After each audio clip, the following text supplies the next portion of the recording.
Here's Shed. Off the window, no. Roberts tried to get it. Shed for the win. Got it. Jamal Shed plays the hero again. Back to pass. Donovan Smith. Smith steps up in the pocket, unloads it, throws it all the way downfield into the end zone. Tipped, and it is caught.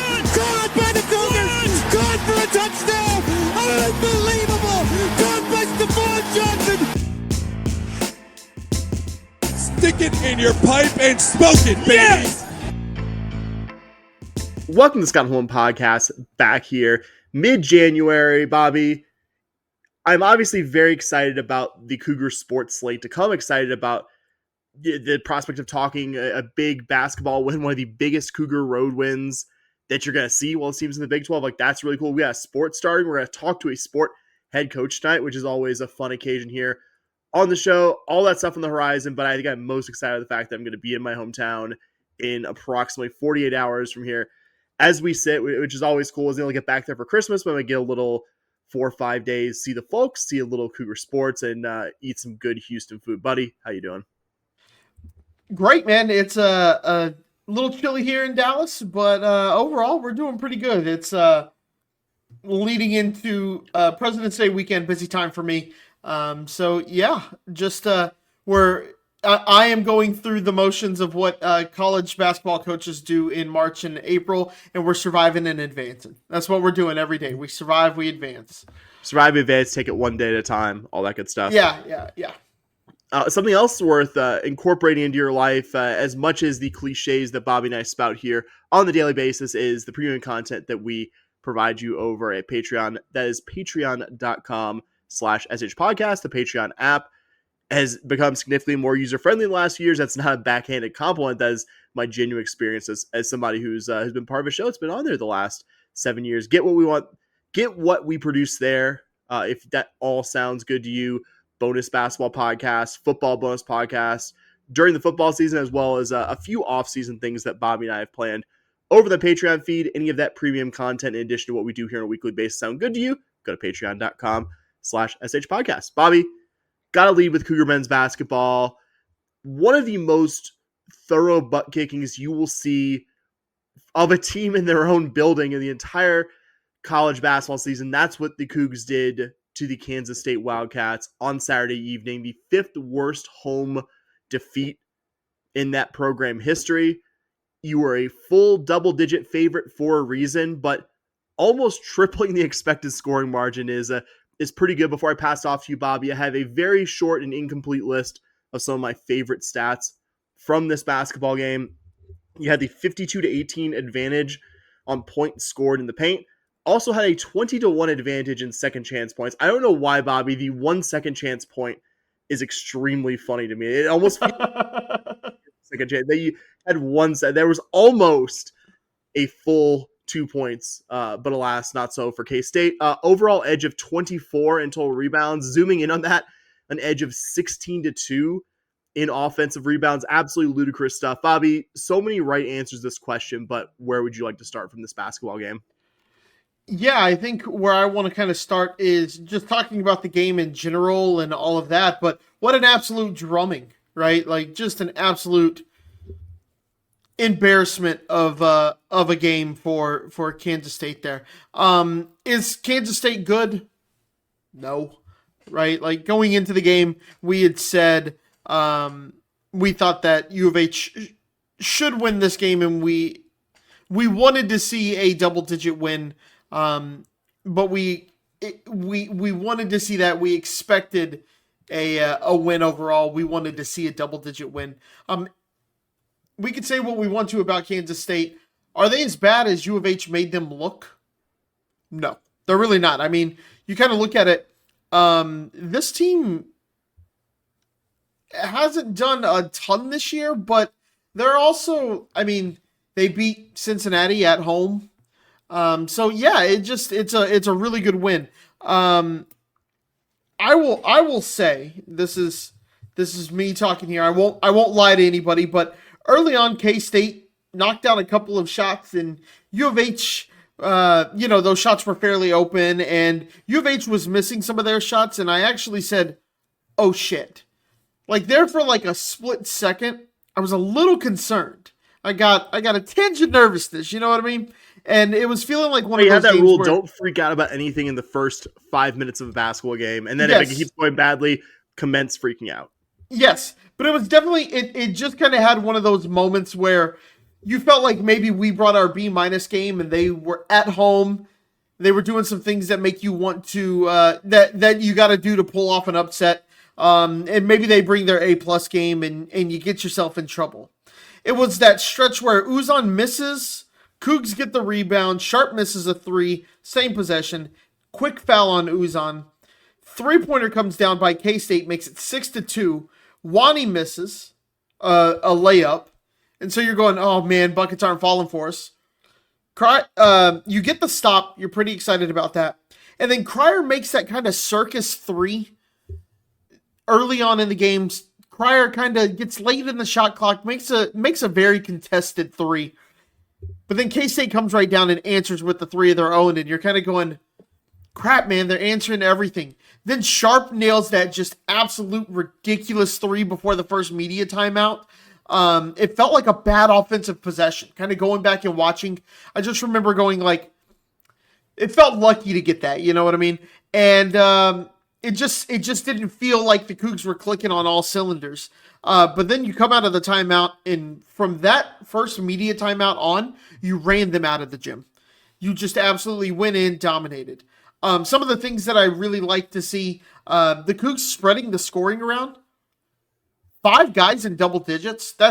I know you scored 87, so like you'd expect some guys to get in, but to see 5 guys getting in double digits, really like to see that.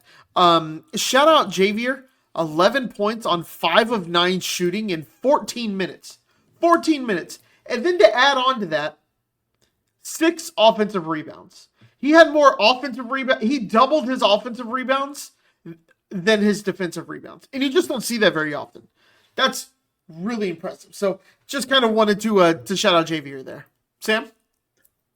One of the things that really jumped out to me is what a balanced effort this game was. They were certainly, out of all the guys who played meaningful game minutes, there were standout performers, but you look at all 8 guys who logged at least 10 minutes, so excluding the 3 guys who played only really the garbage time, Mercy Miller, Sedlot, and Cornelius Jefferson, there's not a bad performance in the bunch. There's not a below average performance in the bunch. Malik Wilson, the guy who accounted for the fewest points out of that group of 8, did well enough that you texted me positively about him while this game was going on. You're not going to find very many teams out there that are going to be capable of hanging with, much less beating this Cougar team, if everyone who's getting playing time is playing as well as they were Saturday at K-State. Other than the first 5 or 6 minutes that you specifically talked about, when K-State came out of the gates really hot, there wasn't any aspect of this game where U of H wasn't controlling the action. There was maybe a lull relative to what butt kicking the rest of the time of the last 35 or so minutes of the game was. The first 10 minutes in the second half wasn't as much of a butt kicking, but even as a Cougar fan who, like you, Bobby, is paranoid about teams coming back against us, certainly when it's a road Big 12 game, I never felt that watching this in real time. And once Sampson took that timeout around 10 minutes left in the game, K-State had cut the lead to 14.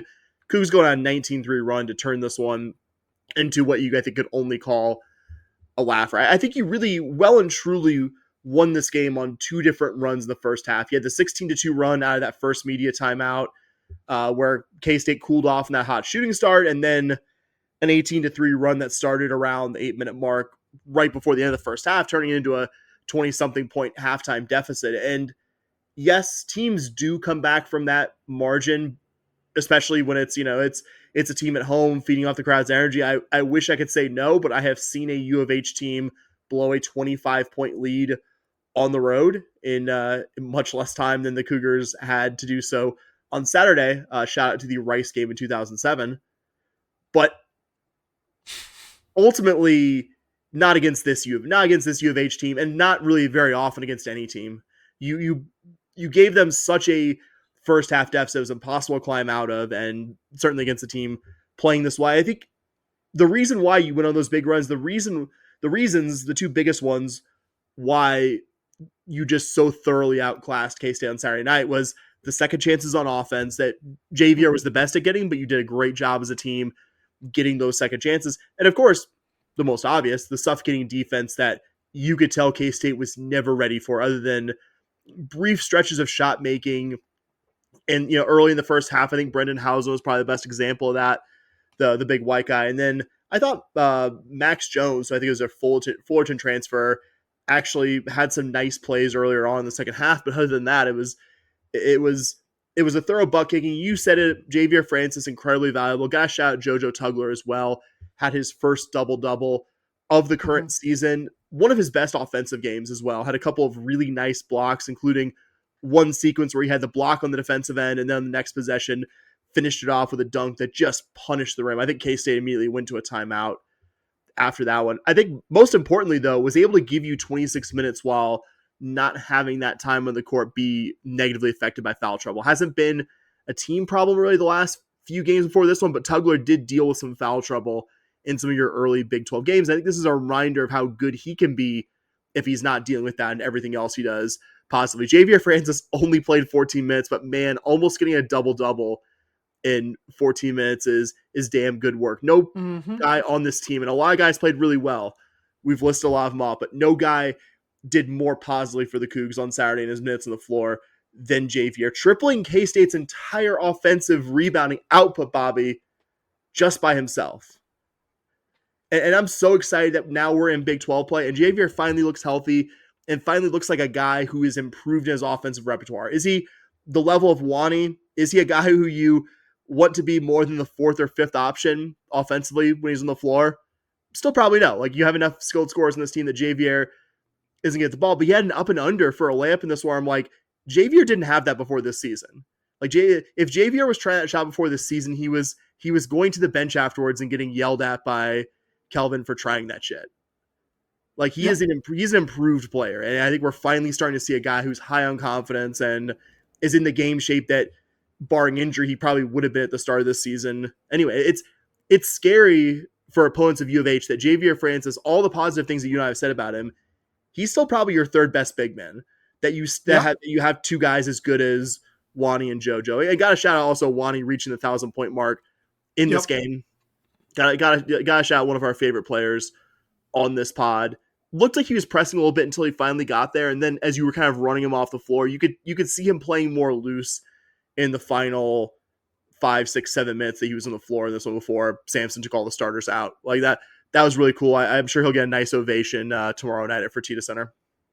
Which he should. Yeah, program legend, man. Program legend. It is so crazy. Winningest player in program history right now.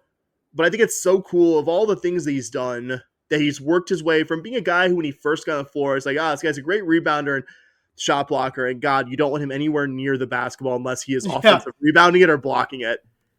And unless he is right under the bucket, and even then, I might just tell him to pass it out and find an open man. Did the incredible thing that first time we played at Bama, the one that ended on the controversial goaltend, single-handedly kept you in the game by just wrecking Alabama's shit on the offensive glass, and also missed like a million free throws in a game that was decided by an extremely tight margin. So that was when he was at the start of his career. Now he's a 1,000-point scorer, and not just it's insane, man. Yeah, it's so awesome. It's a testament to his work. It's a testament to the coaching staff, but obviously a testament to the dude first and foremost, and the work he's put in. Absolutely, no doubt. Well, you want to talk some upcoming Cougar basketball, bud? I was going to say, really quickly, can I talk about K-State, if you don't mind? Obviously, we're a Cougar podcast, so I'm going to talk about the Cougars first, foremost, and primarily, but K-State reminded me, Bobby, kind of a combination of some of the underachieving Memphis teams we saw under Hardaway, but not entirely, and almost kind of like our pre-Sampson basketball program, or James Dickey. Like, you're like, wow, there's a lot of talent on this team, and they don't look like they have any idea how to play. Like, talent, and you see flashes of, wow, like this is why these guys are all highly rated skilled players. And some of them are getting very high NIL deals. Yeah, like that. Just no mentality though, no toughness, no cohesion. I wanted to single out two sequences from this game. First half, as U of H was starting to pull away, I think the lead was around 10-11 at that point. K-State got one of their 2 offensive rebounds this game. And one of those highly touted transfers, Doug McDaniel, immediately, like less than 5 seconds after he gets the ball, hoists a deep contested three. And that was just such a laughably bad shot. I'm just like, you got a second. Like, you don't have to run down the clock every time. Like, sometimes you get a quick open look. Buddy, that was one of the worst contested looks that anyone's going to take in this game. And you took it like less than 5 seconds into a new shot clock. Like, Yeah, it was what is ugly. going on? And then later in the second half, you probably remember this one too, as U of H was really turning this one into a laugher. JoJo Tugler puts this nasty move on the guy you alluded to, K-State's multi-million-dollar NIL bust, Coleman Hawkins, puts the move on him, does miss the layup, but immediately just gets the putback and flushes it. And Coleman Hawkins gets the technical as he's, going down the court on the next possession. The broadcast never really explained or showed like what he did to get it. And you saw flashes of that guy doing things in the offensive end, and you're just like, wow, like not many 6'10 dudes can do that. Like the passing skill, the range he has, all that stuff. You can see why he's a tantalizing prospect, but also a guy who just emphatically does not have that dog in him, does not have that it that we basically take for granted that every Cougar basketball player is going to have when he steps on the court. Really, you could say that probably for a lot of the team. I think he's just the most glaring, expensive example of that. Yeah, I don't say that about K-State in any way to downgrade what was an incredibly good road performance. Just my impressions of watching the lead up to this game and my impressions now that, I had 40 minutes of U of H going head to head with them. Just a team with, I think, top 3 in the conference talent and probably going to have bottom 3 results when it's all said and done. Mm-hmm. So yeah, like you said, got a big basketball game to talk about tomorrow night. The West Virginia Mountaineers will come to the Fertitta Center. WVU is a really interesting team, a reminder in this era of college basketball how much hiring the right coach can really immediately turn around the fortunes of a program. I mean, I think it's worth a quick rewind if you'll remind me, Bobby, on how West Virginia got here in the first place. Previous longtime head coach Bob Huggins gets arrested for drunk driving during the summer of 23 outside of a Taylor Swift concert in Pittsburgh, of all places. Said he was stepping down. Then he said, no, I'm not. West Virginia's like, yes, you did. And that's its own ongoing legal thing that you could probably do a series of podcasts about. And this was deep enough in the offseason. They basically had no choice but to kind of wear it last year with the interim. They had a big transfer class that was supposed to be really awesome. A lot of those guys elected not to go to WVU. The team was by far the worst in the Big 12. After all that, West Virginia hires Darian DeVries, who spent the last 6 seasons as head coach at Drake, made NCAA tournament 3 of his last 4 seasons there. The hire has immediate positive dividends, even though his awesome son, Tucker DeVries, is slated to miss the rest of the season with an injury and has missed the last 5 or 6 games. The Mountaineers have almost matched their Big 12 win total for all of last season, Bobby, in the first half of January. Also got enormous resume wins like beating Gonzaga, beating Kansas on their home court on New Year's Eve. And it's a brand new team. Literally nobody who's gotten in the court for them this year was on that roster last season. So pass off the mic to you, Bobby. What have you learned about this opponent? Yeah, I think the big thing for me is if you like defense, you're going to love this game. You have the KenPom number 1 defense in U of H versus the 19th rated defense for West Virginia. You're going to see a lot of Javon Small, averaging just a hair under 20. I think it's like 19.8, 19.9, something like that. One of the big things I noticed is the fact that West Virginia doesn't get to the line very well. The Cougs have done a really good job. This is just kind of an observation I think you and I have both made over the last couple of games. And they've done a really good job of avoiding fouls and not sending the opponents to the line. There hasn't been many games where I think somebody's been in serious foul trouble. So, that's always a positive. And when you play the style that U of H does, fouls are to be expected. But yeah, if we're avoiding giving them free shots, I think the Cougs got a real, should come away with a win here. Again, defense. KenPom has this as a 14-point game for U of H. I don't know, while I'm kind of riffing here, what the spread on this game is, but KenPom has it at 14, and it looks like... Give me a second, the spread. There's no line. I'm on ESPN. I don't see a line for it. So yeah, they are pretty late with the lines. Like you get spoiled with the college football season. They have those things out like a week in advance. And I was telling you, where I live, I really wanted to get action because I didn't think we were gonna beat them by 30, but I was like, I know we are not gonna play BYU 9.5 close. I think we're going to beat them by a decent margin Right. more. And Circa did not have a line for it until like an hour before tip or something like that. Now, I'm exaggerating, but you know what I mean? So Right. like really close. I don't know. I don't know Wow, what the yes, line it'll probably be is. around that. I would bet it'd be around that. Yeah, and so I would hope that the Cougs get this win. I think if this is in Morgantown, I'm a lot more nervous. I think I go, okay, hold on. This game could get close. You know, those West Virginia games can kind of get wild depending, no matter the sport. So I think the Cougs will come away here. This is going to be an ugly game. It's not going to be, I don't think this is going to be a game where you're going to see a bunch of crazy plays and things like that. It's just going to be two teams that are here to grind things out, and they're going to hold the possession for a while. They're going to play slow, and it's going to be ugly. And that's the kind of game that I like for our Cougs. So, Sam, what do you got? Definitely the best team to have come to the Fertitta Center so far. I think no question about that. Not a flawless team, but very good defensive team, like you talked about, as they showed against Kansas also a couple weeks ago. Good enough to punish an opponent even in their home court where they don't ever lose, having a down offensive night, which the Cougs have been capable of doing, not so much recently, but earlier in the season. I'm glad you name-checked Javon Small. I think he should be on any short list for the best player in Big 12 men's basketball this season. Yep. The way he impacts the game offensively as a scorer, but also as a creator at the point guard position, as a defender. He's also West Virginia as a team is not good. You were 100% correct at that. He's pretty good at drawing fouls, getting the free throw line. We actually saw Javon Small, if you don't remember, last year against Oklahoma State. He went to the free throw line a bunch, and I don't remember if it was one of the calls on him, but that was the game where Kelvin just lost it and sprinted out and got in the face of Tony Padilla, who deserved it because he's a terrible ref. But Small in that game was really good at getting to the line and has been himself good at that over the course of his career, even if his team generally hasn't been as good. Obviously, no individual assignment will be more important than Javon Small. And that, boy, I feel the same way you do about this game. I think the Cougars will win. I think it'll be very low double digits.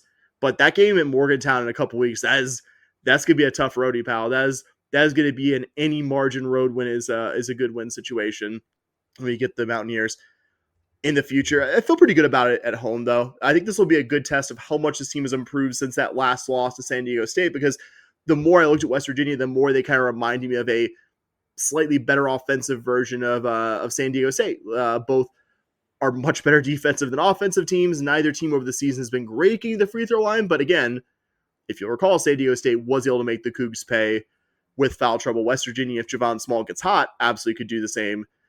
In this one, this is an opponent that's top 15 nationally in both 2-point and 3-point field goal defense.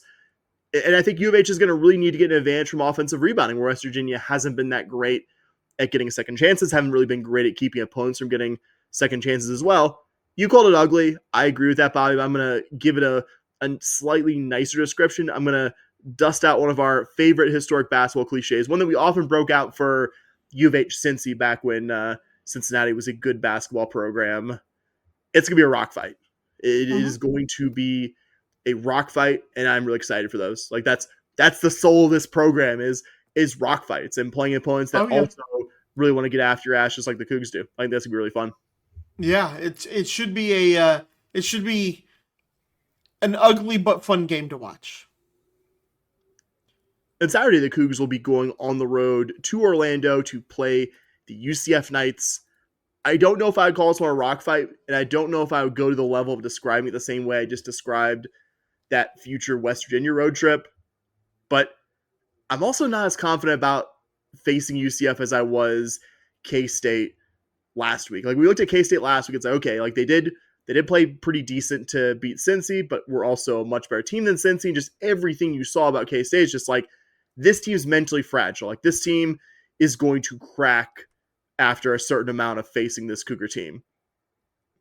UCF's had some weird results, but I don't think UCF's the kind of team, like that's too veteran of a team that's had played too many good opponents to crack to what the Cougars try to do to you. I think this is the first time since that season they had Taco Fall and Aubrey Dawkins and all those guys in 2018, 2019, where they actually have an at-large resume at a meaningful point of the season. They beat Texas A&M at home opening night.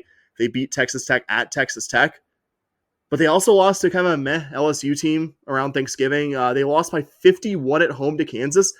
Insane number.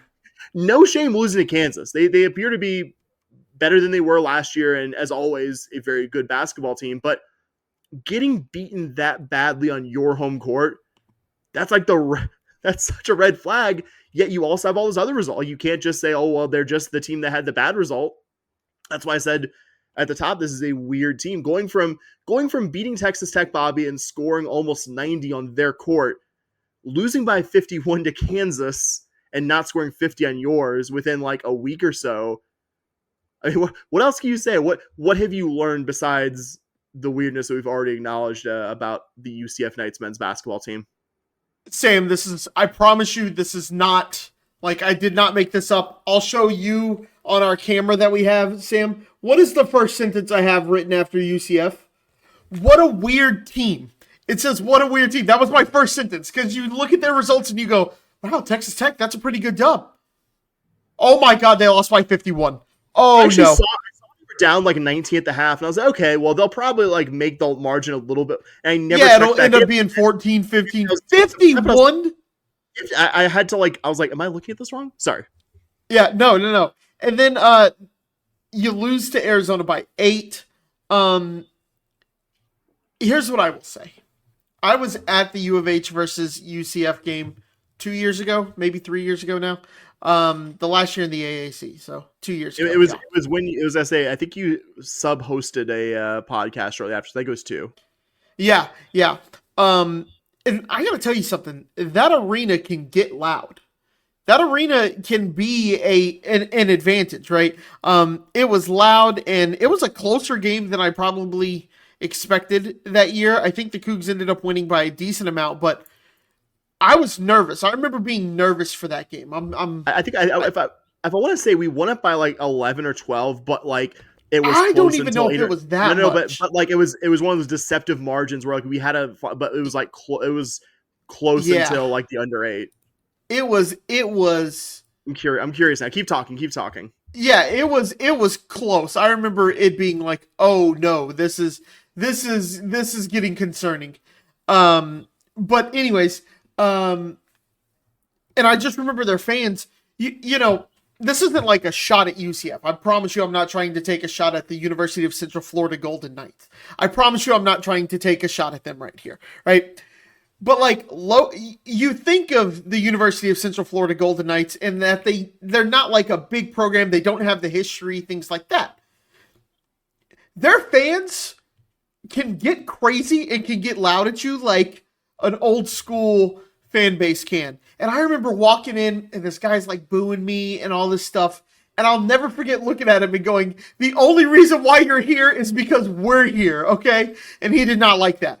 And so I just remember that stadium being crazy. They, you know, when they score a touchdown in football, they like turn off the lights and they have the phone with the, oh, or whatever they do. Right. Whatever that stupid football stadium that shakes and they act like that's a feature, not a flaw of their engineering program. I'm sorry. I really don't like UCF for whatever reason. I don't know why. You found a way to work in their football stadium for men's basketball. I'm impressed. That's some gymnastics. Yeah. But it gets loud and it can be a home field. It really can be a home court advantage. And if you're looking to pull an upset, if you're going to do it, you're probably going to do it at home, right? Where you have the backing. You made a point on the premium pod. Sorry, for those listening who don't subscribe to the premium pod, you should. It's like $5 a month. You made a point where you thought K-State's fans just were quiet the whole time and never really thought their team had a chance, and they kind of didn't will themselves. Yeah, I don't think they willed their team to win. Yeah, that was my point. Yeah, that they weren't and my argument to counter that was like there was nothing they could have willed. Like that game was over pretty quick. With UCF, if it's close, their fans can make a difference in that. So that's all I'm saying in terms of their arena. Now, in terms of the actual game, when we look at the game, UCF likes to push tempo. I want to say they are top 40. They're 35th in the nation in average possession length. They go quick.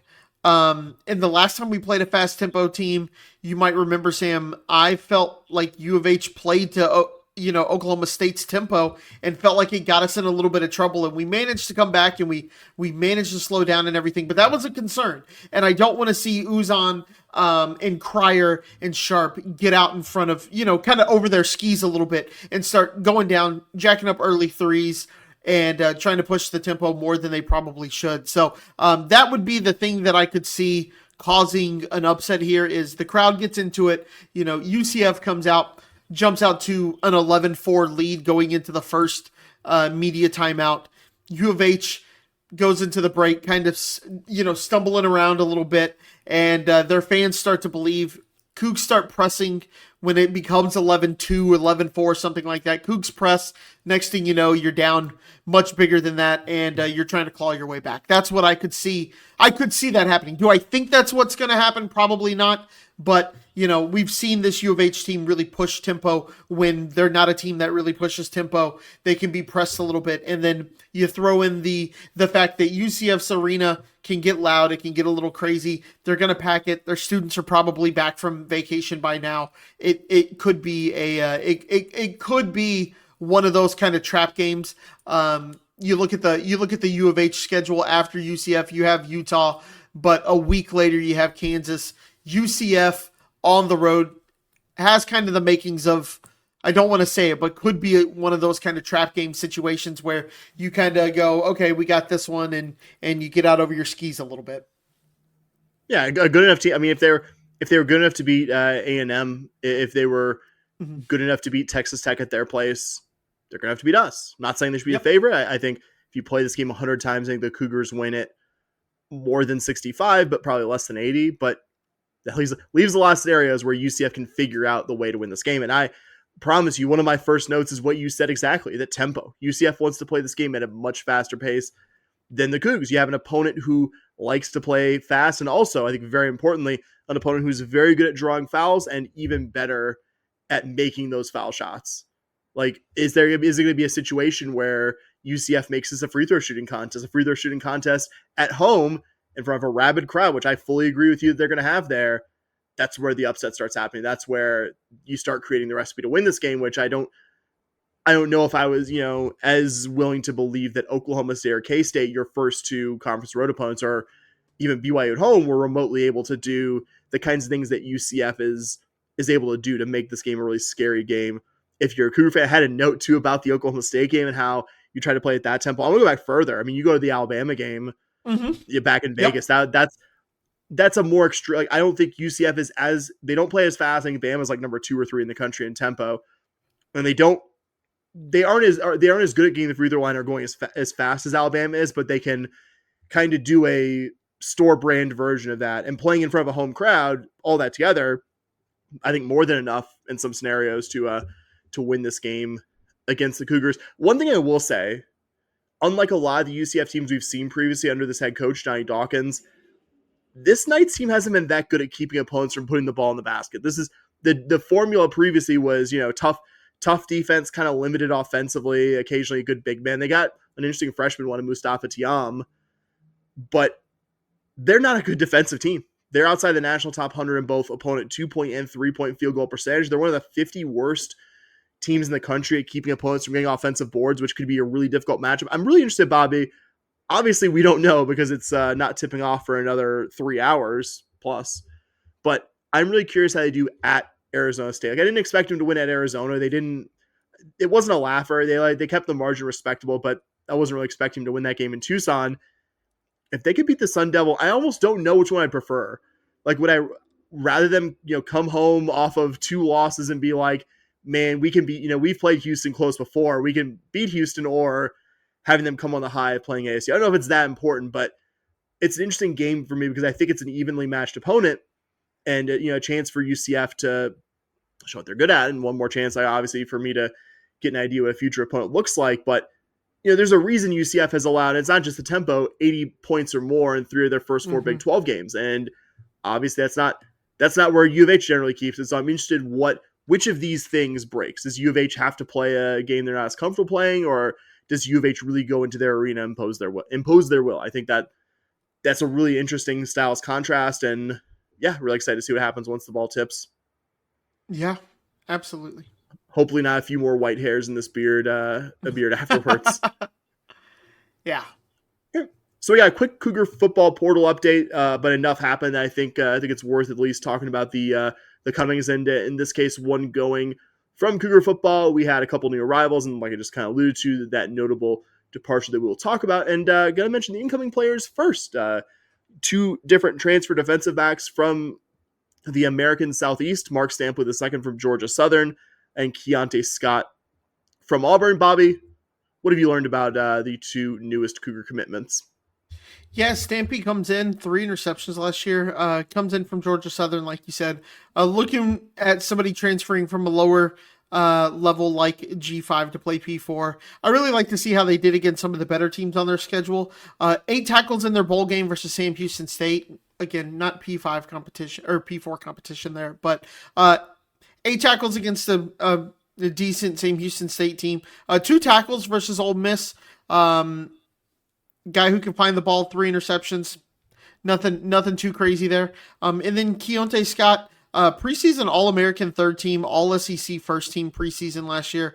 Seasoned veteran in the secondary, and a possible replacement for the guy that we are going to discuss who is leaving. I think he really feels like a fill a gap kind of player, should be a day one plug-and-play kind of guy.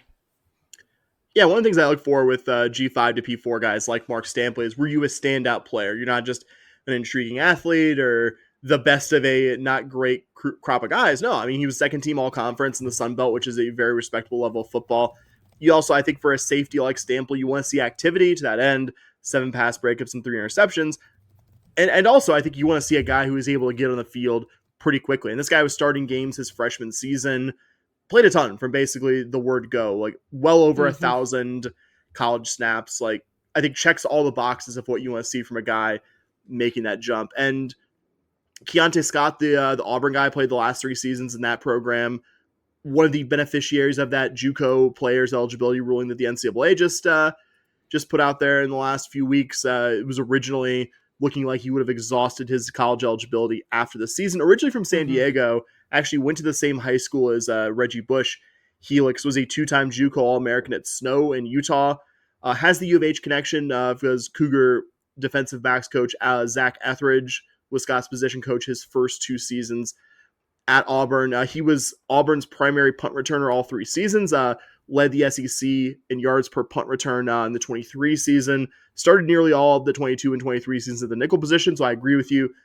Probably slots into that, hybrid position that the guy we're going to talk about is vacating. Guy with well over 100 career tackles, well over 1,000 career snaps. Really like adding 2 veteran guys. Like, are both guys going to necessarily work out for you?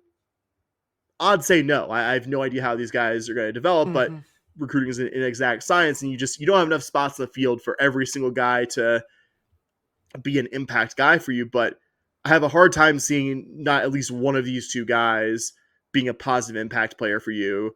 And you can honestly talk me to both, just given what both guys have on their college resume today. So I think, 2 really strong ads, and maybe stronger ads than we expected this late in the portal. Yep, I agree. And your departing player, allude to it at least a few times now, Hershey McLaurin, who we briefly mentioned last week, a 24 Cougar defensive starter who is another guy who's a beneficiary of that NCAA junior college athlete ruling. Confirmed before last episode that he would be playing college football in the coming season. Unfortunately, since we last recorded, also confirmed that he would be entering the transfer portal. Don't have any inside information, so I won't speculate on the why, beyond the fact that I'm sure the fact that he wasn't expected to play in college after this most recent season played a part, either because he's like, hey, like maybe I want to take my shot one more time at SEC program, or, like U of H recruiting, thinking that Hershey McLaurin and all these other guys didn't have another year of eligibility, like, it, had to have some involvement there. And I can hold in my head the thought, I don't know why I skipped my head there, definitely not thinking with my head. I can hold the thought that I think U of H will be fine in the secondary this coming season. I think it could be this team's strongest position group. I think you can make a good case for it here in the offseason. But it also would have been nice to have Hershey McLaurin back and wish the guy the best in whatever is next in his football career. Yeah, I think can't add too much to it. I think it to your point, the staff has to assume that he's not going to be here because, you thought he got rid of all of his eligibility. So you come in, you fill the hole. And to the point that we just said, I would imagine Keontae Scott was told he was going to be a starter. I would imagine that probably had something to do with his recruitment here. And then you find out Hershey McLaurin comes back and you go, well, he already signed because we thought you weren't going to be here. Like, we want you to play. I don't think it was a talent issue where the coaching staff was like, no, we brought somebody in better. It really does kind of have that feeling of, we didn't expect you to be here, so we recruited for the fact that you're not going to be here, and now you're here. There's really not much we can do about that. I just hate when fan base is like, oh, well, the reason he's leaving is clearly we didn't want this guy. Like, there was an article. I wanted Hershey McLaurin to be a Houston Cougar. And I will always be on, like, I will say, hey, I didn't think this guy was this level, or hey, like, this guy was good here. This guy would probably play here. And Hershey McLaurin is in that small group of these most recent transfers that I would say, oh yeah, like this guy could have come back here and played a big role. So he will be very much missed in that regard, but obviously we like very much what U of H has returning at the position and coming in from the portal and general recruiting class as well. Yep. And Bobby, we have a Cougar sport officially starting this week. The Cougar tennis program will be having their season team debut on Sunday on campus against North Texas. I think no better way to preview this new season under a new head coach that we are very excited about here than to talk with the head coach herself and get to know what's going on in the current season and answer some burning questions that we have for here. So give that a listen.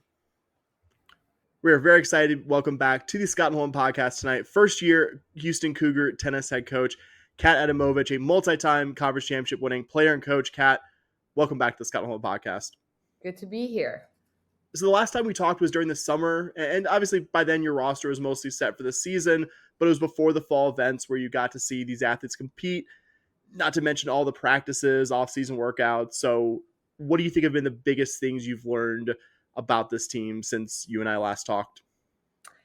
I brought 4 players with me from Grand Canyon, and for me, it was about seeing how they adapt into new environment, into new level of competition, really this fall, and learning more about the players that stay here, that I brought back, and the culture was kind of already set, and the new players really bought into that culture. The, let's say, returners that came here with me really.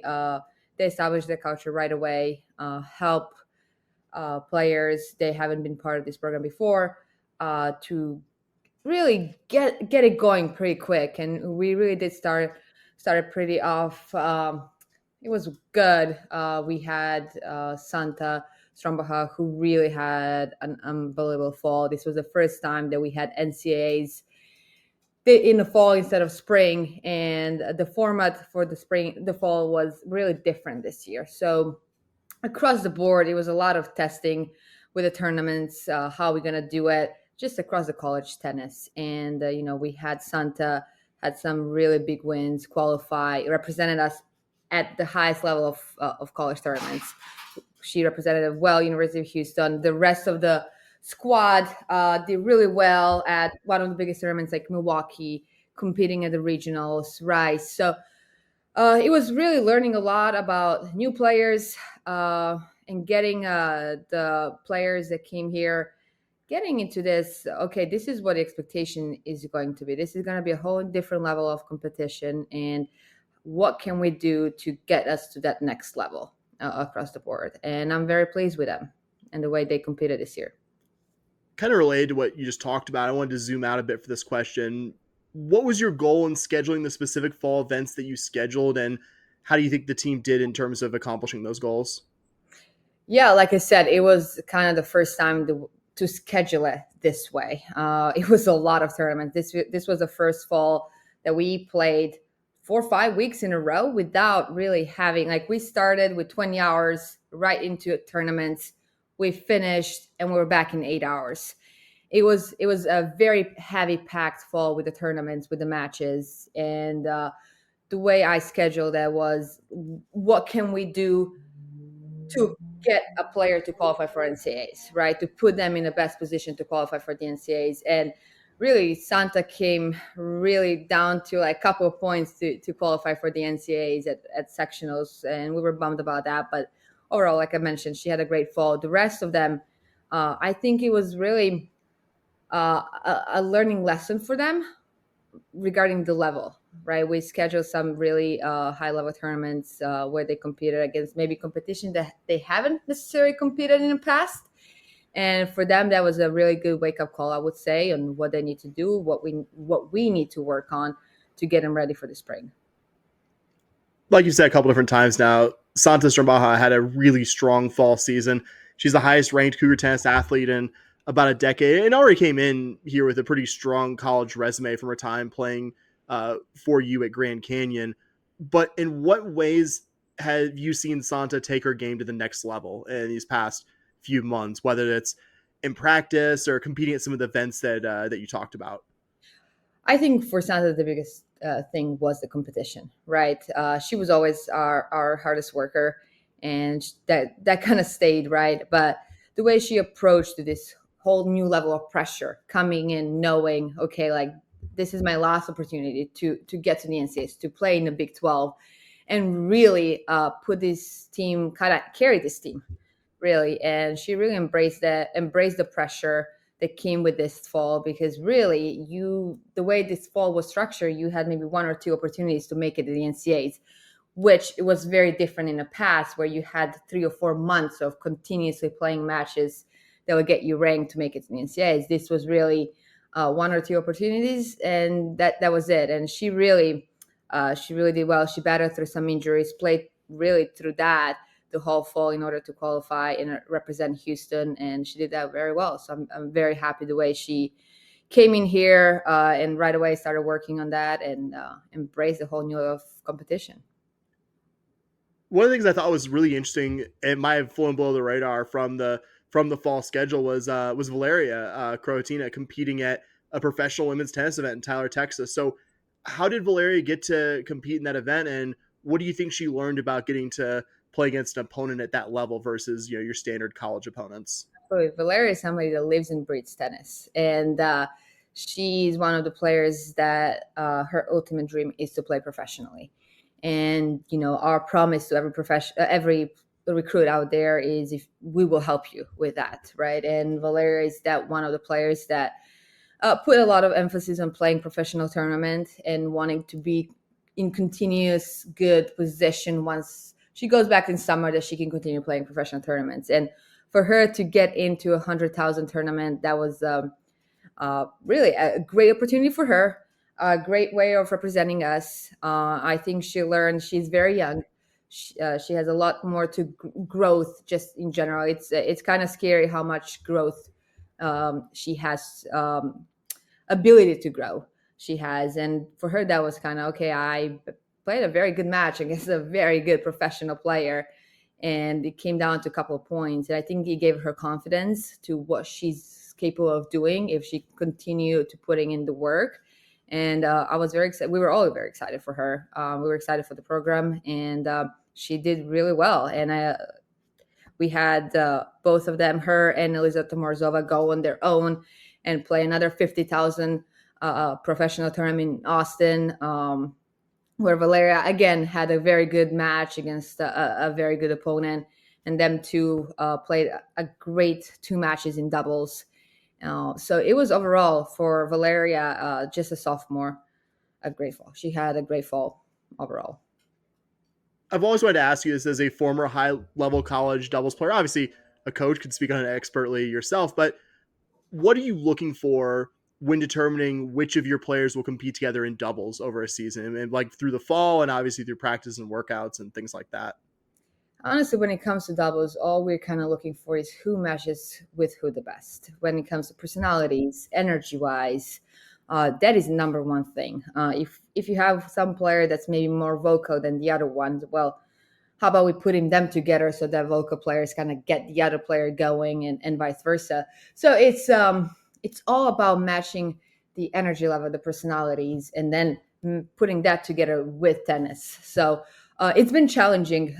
We been testing it out the whole fall, different kinds of teams. Obviously, Santa was kind of separated throughout some fall because she had to go to the tournaments by herself. So she didn't get to play really, only 1 or 2 matches she got to play of doubles. So this is why we used this past weekend in Miami to kind of test out some teams, see how that works. And I think for the next couple of weeks, before we go into Big 12, we'll do a little more testing of what is the best and strongest 3 teams that we can put out there to go and compete in Big 12.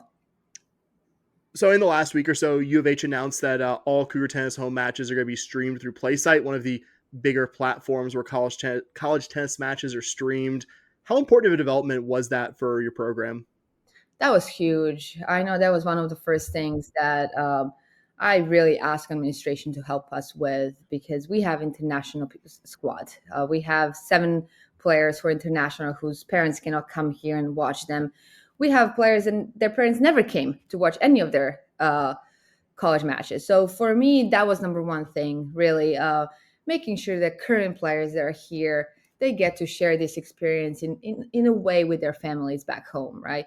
The second thing is, recruiting. It's huge for the recruits that they can see that we have our matches live streamed, that, hopefully our conference gets to get some matches on ESPN Plus and etc. And then thirdly, like putting Houston out there on map. There were only a few Big 12 teams that didn't have live stream last year, and I knew that the opportunities live stream has to just showcase your program, showcase what you're about, and sends a message to the rest of the really college world. Hey, we're here. We have great atmosphere. We're going to create great atmosphere for our athletes. And I'm excited. I'm excited to work with PlaySite to get this going.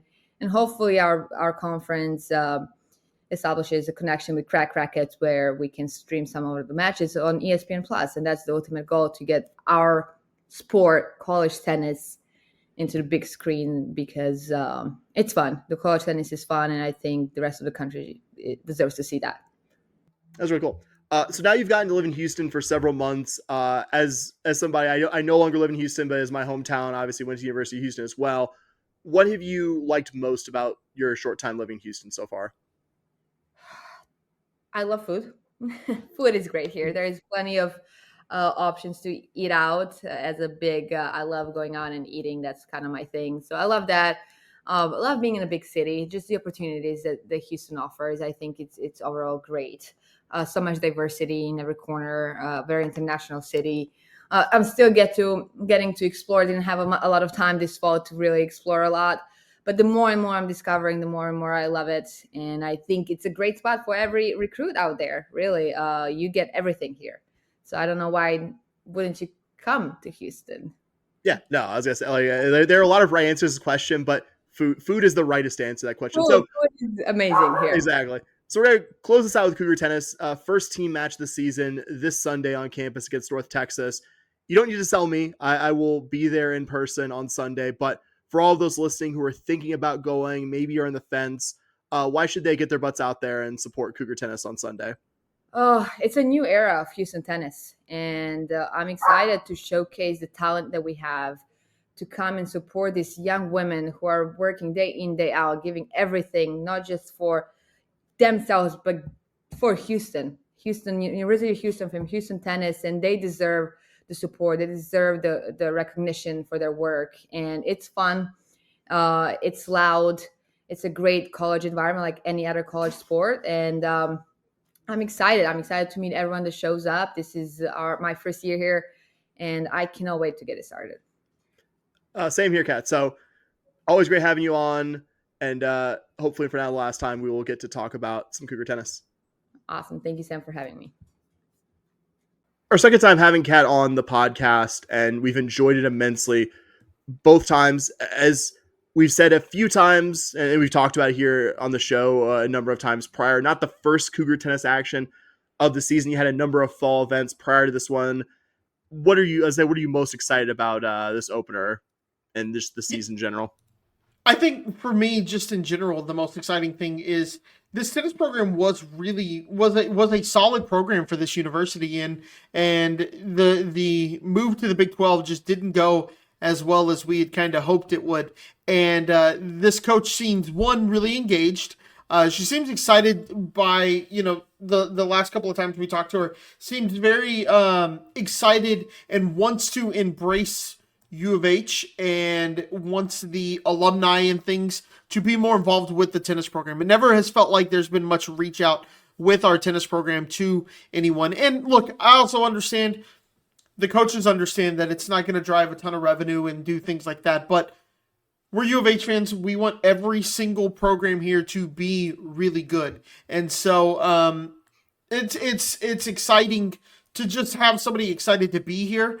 The success that coach has had is really exciting. What she did at GCU, the roster she's brought over, as somebody who went to 2 fall events, got to interact with some of the players. It was really cool seeing them get fired up, watching them on the court. And I would just encourage anybody who hasn't been to a tennis match. It may not be your thing. I go and I watch the doubles and then a little bit of the singles because there's a lot going on, but they appreciate that a ton. And this team's going to be pretty good. Santa is like, it's fun to watch her play tennis. It's a fun thing to go do. Yeah, would co-sign everything that Bobby said there about Cougar tennis. We'll recap what the team has been up to recently. Cougar tennis was in action this past weekend at the FIU Invitational, playing individual singles and doubles matches each day. You had a combination of athletes from FAU, FIU, obviously the host, Mizzou, and DePaul. FIU is a perennial NCAA postseason team, and one of the better teams year on year of those who aren't in a power conference. And the other 3 teams, not on FIU's level, but all were varying degrees of better than U of H was last season. Not a high bar to clear, but those teams certainly cleared it prior to the season. This event was not streamed online or had any kind of trackers. So I say that not to whine about FIU's handling the event, but just to say candidly, you can only analyze but so much in that situation. We got some, I think, big notable results though. Santa Strombajo, you mentioned, the current number 79 singles player in all Division I tennis, got her highest ranked win of her career. She knocked off, funny enough, the current number 80 ranked player, Katerina Karitanova of FIU, in straight sets on Saturday. She won 6-0, 6-3, which meant she won 12 of the 15 total games played. That's a loud result, Bobby, especially considering this was basically a home match for the FIU athlete. Another day 1 result that caught my eye, sophomore Elizaveta Morosova, who missed most of the fall season, but I actually got to watch her a little bit at the last Rice event, and she beat one of Texas Tech's best players, and that was like her first match of the fall. Also beat FAU's top singles player and the 2024 AAC Freshman of the Year, Panna Barta, in 3 sets. Closed with a dominant 6-2 third set win. Also won on day 2 against Mizzou's Ina Kanete. We'll also shout out Sophie Skoten, who won her singles matches on Friday and Saturday, defeating opponents from FIU and Mizzou. And Santa also got a straight sets win on Saturday against FAU's Malvina Rovinska, who's a Florida transfer who was part of Florida's top doubles pairing last season. So a good win there, as well as the team. The Cougs were 10-4 combined in their singles matches over the first 2 days of the event. So as I said a little bit ago, only so much you can glean from an event that you can't really follow live, but I would say this all pretty unmistakably speaks to a successful final tune-up for the season to come. And the season to come will officially arrive on Sunday at 1 p.m. on the U of H campus at the Barbara Winston Wallace facility. You'll be facing North Texas, a solid first test because I think U of H can and should expect to win this one, but it's also not a given that they will. And the Mean Green are enough of a quality opponent that a hypothetical Cougar would actually tell us something about the team other than like, congrats, you beat TSU or Prairie View 6-1 or 7-0. You didn't really learn about yourself. Like, you'll learn about yourself against North Texas. I'm really excited to see Santa go against, I think, who will likely be North Texas's top singles opponent, Gianna Pile, a A&M transfer. Like Strombaja, represented her program at ITL Americans back in the fall. Pile had a solid career at A&M, but I think kind of understandably wanted to finish the career at a program that's less absurdly stacked than A&M, who is one of the preseason national title favorites as we go into this year, and you'll get a chance to be a program's top singles player. The Mean Green also returned a majority of their key contributors from last season, a season in which they beat the Cougs 4-3 in Denton. This will not be UNT season opener. They play a couple matches on Friday. They host McNeese and UT Tyler, but they also didn't compete last weekend, so I don't think there's any big sharpness edge there. I think the weather's supposed to be pretty chilly, but glad to see the forecast as of this episode looks to be clear skies, and certainly hope a few of y'all will join me at the tennis courts on Sunday afternoon to watch. Will be hopefully the first of many home victories this season in this new era of Cougar tennis. Yeah, let me just shout something out. I don't think we mentioned it in the in the last episode. All the tennis matches and track and field events and swim and dive events are going to be streamed online. Huge deal for those athletic programs, and just kind of shows the next step of the athletic program in general, going to the next level with that kind of stuff. So even if you can't make it out, it never hurts to just log in. You can at least see what's going on. You can kind of be, if you're sitting at your desk or something like that. It's a nice something to have on in the background kind of deal, just in my experience. Yeah, I'll try and make sure all of our social media has that. So Cougar fans, if you're not able to make it out, or like Bobby and I don't live in the Houston area, you'll be able to catch what I think should be a pretty strong opener from this team. Yep. And we got a couple other sports who opened their 2025 events in the past week or so. We'll talk about track and field and swimming and diving as we close this episode. In that order, track and field was part of that trio of Cougar sports we discussed at the end of our last episode. And the Cougs, I think, had a really strong opener, their first indoor meet of the season, the Leonard Hilton Memorial Invitational, kind of the annual curtain raiser this past Friday on campus. Cougs won a grand total of 9 events and 15 additional combined podium finishes. You had 7 second places and 8 third places to round it out on Friday. So big picture, our goal kind of for the majority of the 2 meet sports we cover, which at track and field and swim and dive, like there's so much that goes on in a track and field meet, in a swimming and diving dual meet, or 3 on triple meet, tri meet. I don't know why tri meet wasn't coming to. It's okay. We got you, buddy. Our goal here is to give you all a concise summary of what happened in these meets, kind of like I did with you, how many people got podiums, how many people won events, and also the most eye-catching performances from that meet. I think it could be, again, challenging when you have so many different events going on to not feel like you're missing standout events in an effort to mention that every single thing that happened. So we'll acknowledge that, yes, this means outside of like the special occasion meets, your Big 12 championships, NCAA events, what have you, you're not going to hear about every single competitor. But I think in doing so, we're hoping that we're going for more of a quality over quantity kind of coverage. So Bobby, with all that said, with all my bloviating, what 2 Cougar events from the many wins we saw on Friday would you like to discuss, along with any other stray thoughts you have? Yeah, just, this is an event that the Cougars host. You could tell it's not like one of the big meets or anything like that. It really is truly just kind of a warm-up meet, and you kind of see that with a lot of unaffiliated runners, things like that. I was going to say, can I jump in real quick? Shout out U of H jumps alum Tremaine Jefferson, competing as unattached, winning the long jump. That'd be kind of fun to compete against a bunch of college kids. So I see you, Tremaine. Shout out, buddy. Yeah. But there were a couple of performances. I think you had pointed out a couple of track events. I didn't mark them as my my things to remember. I know the Cougars sweeping the 4x1 or 4x4 was up there. But the ones I chose was the women's 60 hurdles. Junior Casey McCoy winning the event. In what can only be called one of the closest races I've ever seen ever. I want to say everyone was timed. The top 2 finishers were timed within the 1,000th of a second of each other, which is just insane to think about. That makes a difference. So exciting race there. So that's why that one kind of stuck out for me. The other thing that was kind of interesting about that race, if I recall, like 5 of the next Cougs win, and then like 5 of the next 6 were like Minnesota. All got 2nd, 3rd, 4th, 5th, 6th. It was very odd. So it kind of caught my attention. So that was my first one. And then in the men's 200, the U of H men take 6 of the top 7 spots in that race. That's pretty good. It's got to get you a little excited for indoor season to see the men's 200 take 6 of the top 7. I know, again, it's not the biggest race and biggest meet in the world, but 6 of 7 still seems pretty good. What about you, buddy? So I'm gonna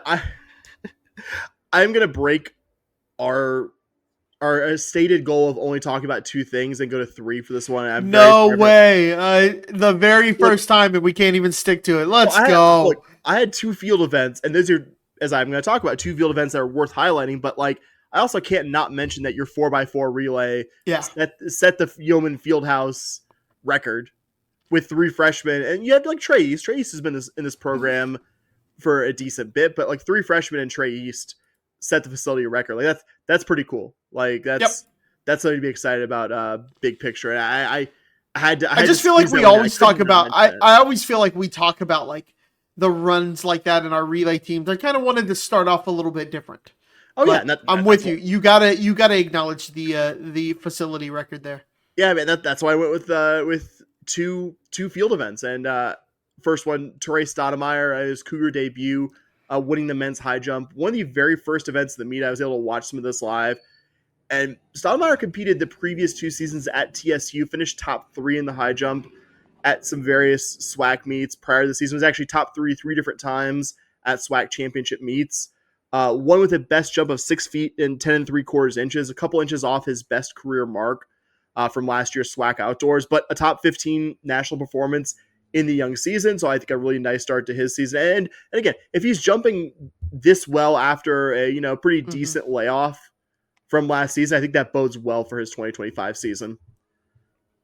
And I also had in the women's pole vault freshman Igenia Panagiotto from Greece winning the pole vault in her Cougar debut, best clearance of 12 feet 11.5 inches. Was a top 5 performance in Cougar program history, which caught my eye as much as the just general accomplishment of a freshman winning an event in her first collegiate meet. And in terms of how this performance will register on a national scale, it's on the low end of the top 50 right now and probably won't be there after this week's meets are inputted. But there are also very few other freshmen on that list with Panagiotto. So I think a very good first American collegiate performance for her to build upon. I think all in all, a really strong first meet for a program that we have very high standards of. You can only read so much into the first meet of the season, like you said, but I think still a lot of positives.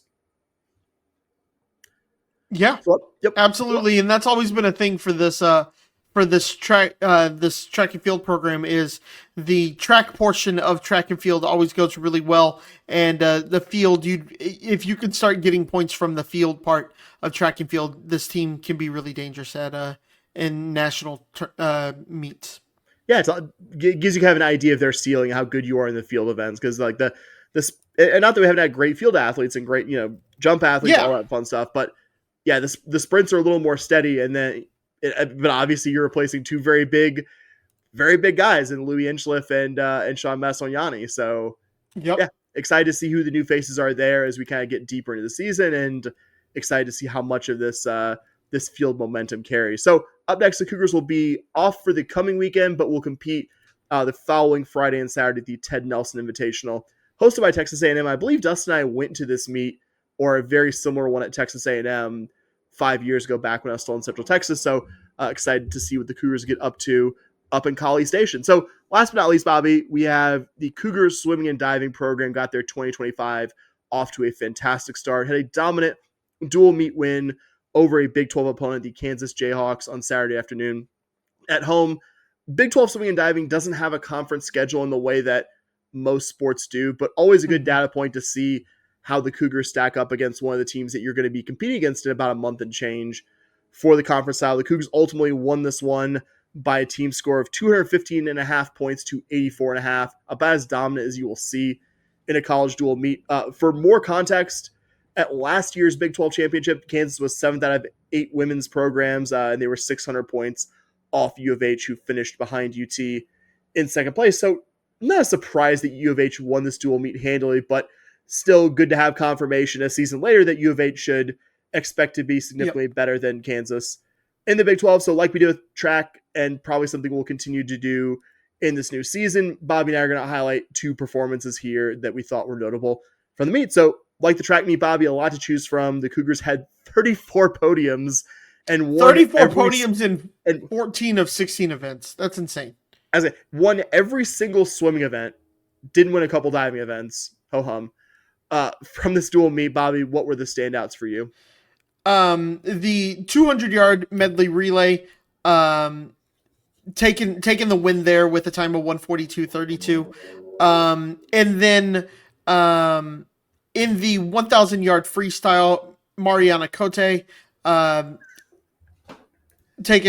I take your two? I'm sorry. I'm sorry. I'm sorry for taking your two. We should have talked about this beforehand. And you know what? I think you asked me to text you my events, and I didn't. I don't think it was. I think it's an endorsement of Mariana Cote's performance that we were both like, oh so wow, good. This freshman won 2 events against the Big 12 opponent. I think that's probably notable. Yeah, and if anything, it's an endorsement.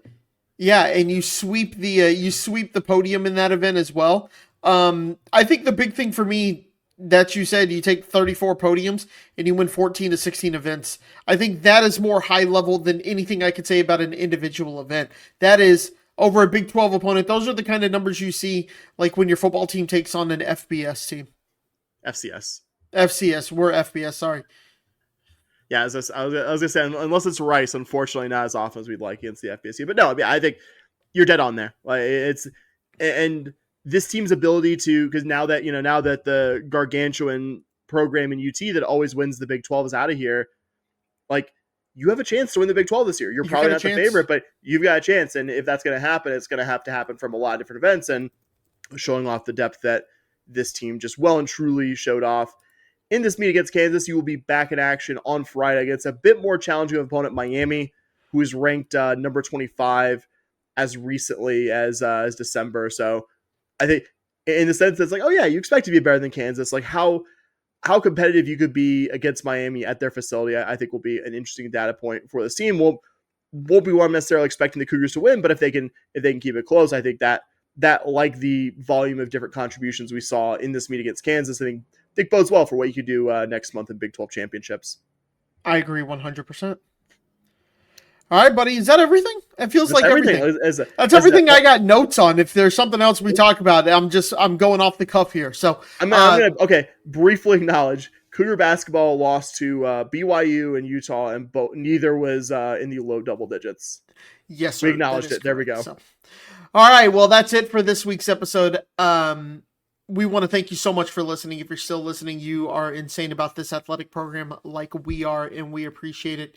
Just some friendly reminders. If you have any feedback, you can find us on Blue Sky at podcast.bsky.social. We still check the Twitter every so often. If you don't want to do social media, you can email us at shpodcast@gmail.com. And if you want to subscribe to the Patreon, $5 a month, patreon.com/SH podcast. That's it for this week. Sam, what do we always say, buddy? We always say go Cougs. All right. Go Cougs! Let's go!